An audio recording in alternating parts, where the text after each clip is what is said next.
Welcome back to ஃபுதா kitchen. வாங்க இன்னைக்கு பூரியா அண்ட் ஹஜீரா எப்படி செய்யறதுன்னு பார்க்க போறோம். அப்புறம் ஹஜீரா செய்யறது எப்படின்னு பார்க்கலாம். நீங்க என் சேனலுக்கு புதுசுனா பக்கத்துல இருக்க பெல் ஐகானை மறக்காம பிரஸ் பண்ணிடுங்க. ஒவ்வொரு வீடியோ உங்களுக்கு நோட்டிபிகேஷன் ஆகும். கிறிஸ்பியா செய்யக்கூடிய இந்த பூரியா எப்படி செய்யறதுன்னு தான் இன்னைக்கு நம்ம பார்க்க போறோம்.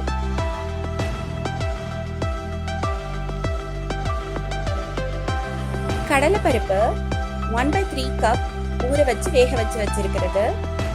2 ஸ்பூன் பாஸ்மதி ரைஸ், 1 ஸ்பூன் கசகசா சேர்த்து ஊற வச்சு வச்சிருக்கு. ஏலக்காய் பொடி, 2 கப் சர்க்கரை, 2 கப் பால், 10 பாதாம், உருளைக்கிழங்கு வேக வச்சு வச்சிருக்கு. ஃபர்ஸ்ட் நம்ம ஹஜ்ரா எப்படி செய்யறதுன்னு பார்த்துக்கலாம். ஒரு பேன்ல 2 கிளாஸ் திக்கான பால், தண்ணி சேர்க்காத பாலை சேர்த்துக்கலாம். இப்போ நம்ம நல்ல பாலை காய்ச்சி எடுத்துக்க போறோம். இப்போ நம்ம பாலோட 1/2 டேபிள் ஸ்பூன் ஏலக்காய் பொடி சேர்த்துக்கலாம். இப்போ 1 கப் சர்க்கரை ஆட் பண்ணிக்கலாம்.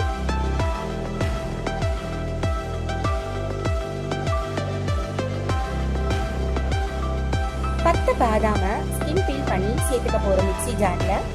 அப்புறம் சோக் பண்ணி வச்சிருக்க பாசுமதி ரைஸும் கசகசாவும் சேர்த்துக்க போறோம். நம்ம இப்ப அரைச்சு எடுத்துக்கலாம். பாருங்க, நம்ம இப்ப அரைச்சு எடுத்தது இப்படி கொரகொரன்னு லைட்டா கொரகொரன்னு இருக்கும். இப்ப நம்ம அந்த பாலோட ஆட் பண்ண போறோம்.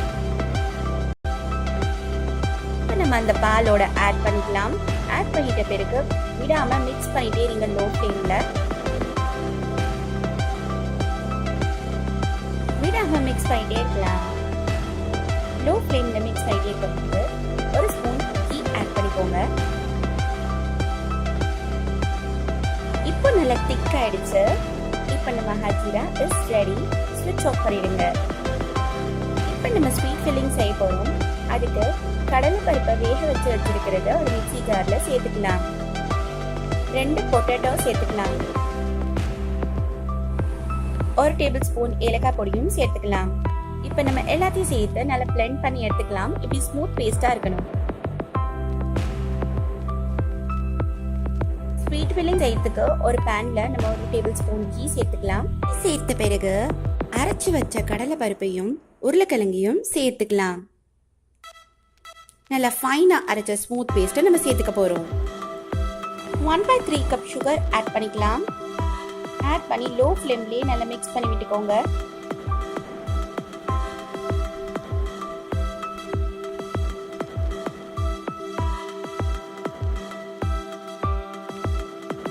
இப்போ ஆரஞ்சு ஃபுட் கலர் ஆட் பண்ணிக்கலாம். ஆப்ஷனல் தான்.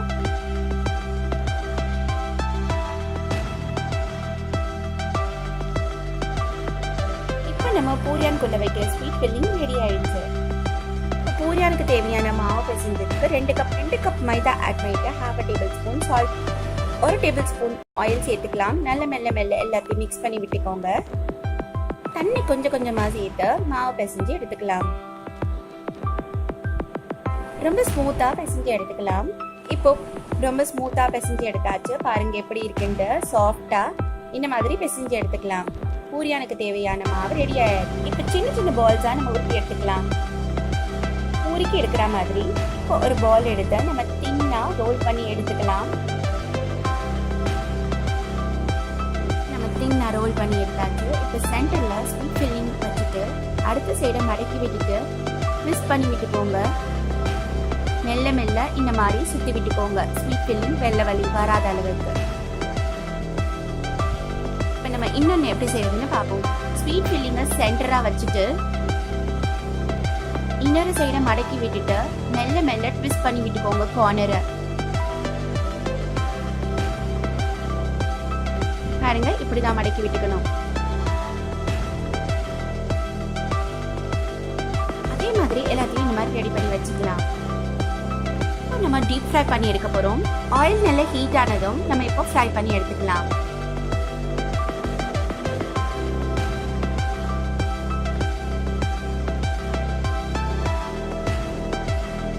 ரெண்டு சைடும் நல்ல கோல்டன் கலர் ஆற வரைக்கும் ஃப்ரை பண்ணி எடுத்துக்கலாம்.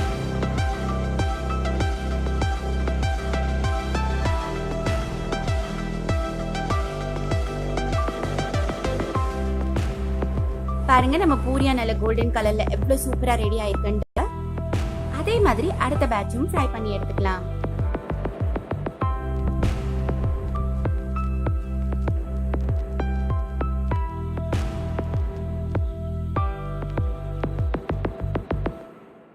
ரொம்ப கிறிஸ்பி அண்ட் டேஸ்டியான பூரியா ரெடி ஆயிடுச்சு பாருங்க.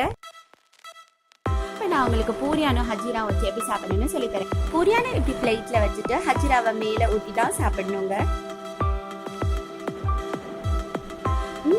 ரொம்ப டேஸ்டியான ரொம்ப டேஸ்டா இருந்துச்சுங்க. நீங்களும் ட்ரை பண்ணி பார்த்துட்டு எனக்கு எப்படி இருக்குன்னு கமெண்ட் பண்ணுங்க. உங்களுக்கு என்னோட ரெசிபி பிடிச்சிருந்துச்சுன்னா பக்கத்துல இருக்க பெல் ஐகானை மறக்காம பிரஸ் பண்ணிக்கோங்க. அப்பதான் என்னோட புது புது ரெசிபிஸ்லாம் உங்களுக்கு அப்டேட் ஆகும்.